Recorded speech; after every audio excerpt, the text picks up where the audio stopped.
all principles which would help to spur investment. Minister of Finance Chris Sinclair gave the advice during his address at the Domestic Financial Institutions Conference. Invest if there is not clarity in the economic policy.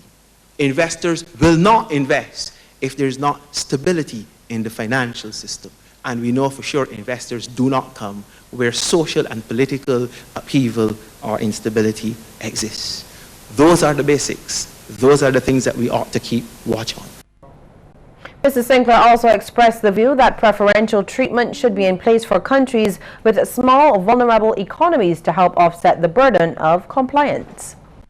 I am afraid, however, that the global community, particularly those operating in the financial services sector and in financial markets, are not in the least amused, if in fact they are enthused, about giving us differential treatment, as we have had in the past in other fora of operation and other sectors of operation, particularly as it relates to international trade. And even in international trade now, the special and differential treatment which we would have been given to allow ourselves the time to catch up, to get the capacity to be able to operate, that too is diminishing.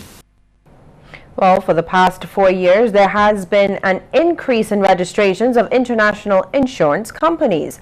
The revelation from CEO of the Financial Services Commission, Randy Graham. He says this is one of several signs that the local financial services sector continues to perform well.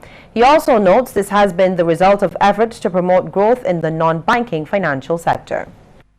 We have seen year-on-year growth in registration of our international insurance companies every year since 2012. And Barbados continues to be ranked in the top 10 globally as a domicile for international insurance. We have 21 domestic insurance companies maintaining in excess of $3.2 billion and paying out over $175 million in claims on an annual basis. Mr. Graham also revealed that significant amounts of assets continue to be invested locally. We have 35 credit unions operating domestically with total assets of $1.94 billion. And $1.42 billion of that represents loans to Barbadians. We have 21 mutual funds operating in Barbados with $1.8 billion in assets under management, which have been invested by Barbadians, and over 300 pension plans with nearly $2 billion in assets under management for use by persons in their retirement age. So whereby the level of year-on-year growth has been sluggish, the total aggregate of invested assets which are appropriately protected and being put to work is substantial. And now a look at how some of the major stocks traded today in the region. In Jamaica, Cable and Wireless Jamaica Limited was the volume leader, followed by Grace Kennedy Limited and Scotia Group Jamaica Limited. In Trinidad, Guardian Holdings Limited was the volume leader, followed by National Commercial Bank Jamaica Limited and Grace Kennedy Limited. And in Barbados, Cape Shepherd and Company Limited was the volume leader, followed by JMMB Group Limited and Banks Holdings Limited. And in